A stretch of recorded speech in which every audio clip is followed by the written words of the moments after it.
કેન્દ્ર સરકારના fit India movement અંતર્ગત વડોદરા શહેરમાં સન્ડે ઓન સાયકલ કાર્યક્રમને નાગરિકો તરફથી ઉત્સાહભેર પ્રતિસાદ મળ્યો હતો। આ કાર્યક્રમનો મુખ્ય ઉદ્દેશ આરોગ્યપ્રદ જીવનશૈલી, નિયમિત વ્યાયામ અને પર્યાવરણ સંરક્ષણ અંગે જનજાગૃતિ ફેલાવવાનો રહ્યો હતો।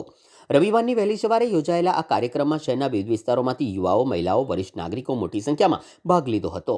સૌએ સાયકલિંગ કરી ફિટ રહો, સ્વસ્થ રહોનો સંદેશ આપ્યો હતો, જેના કારણે સમગ્ર વાતાવરણ ઉત્સાહ અને સકારાત્મકતાથી છલકાયું હતું। આ અવસરે સાંસદ, ગુજરાત પ્રદેશ યુવા મોરચાના અધ્યક્ષ ડોક્ટર હેમાંગ જોશી પણ ખાસ ઉપસ્થિત રહ્યા હતા। તેમની ઉપસ્થિતિથી યુવાઓમાં વિશેષ ઉત્સાહ જોવા મળ્યો હતો।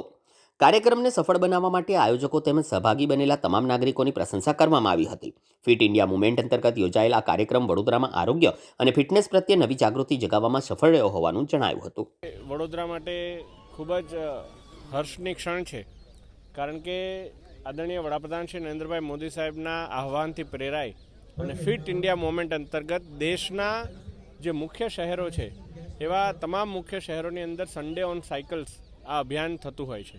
આમ તો મન કી બાતની અંદર પણ એમણે આ વાત મૂકેલી છે અને એમના આહવાનને માન આપીને ઘણા બધા દેશના ગામડાઓમાં પણ હવે સન્ડે ઓન સાયકલ્સ અભિયાન ચાલી રહ્યું છે।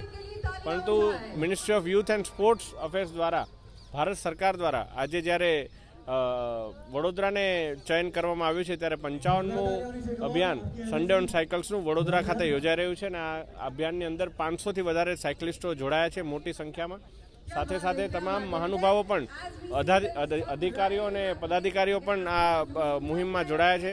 ભારતીય જનતા યુવા મોરચા પણ મોટી સંખ્યામાં, જિલ્લા અને મહાનગરના તમામ કાર્યકરો પણ આ સન્ડે ઓન સાયકલ્સમાં જોડાયા છે। ત્યારે આ સુંદર અભિગમ બદલ હું ભારત સરકારનો ખૂબ ખૂબ આભાર માનું છું અને આપ સૌને અપીલ કરું છું કે આવો આપણે સૌ માનનીય પ્રધાનમંત્રીના ફિટ ઇન્ડિયાના આહવાન સાથે જોડાઈ અને સન્ડે ઓન સાયકલ્સ જેવા અભિયાનની અંદર મોટી સંખ્યામાં ભાગ લઈએ।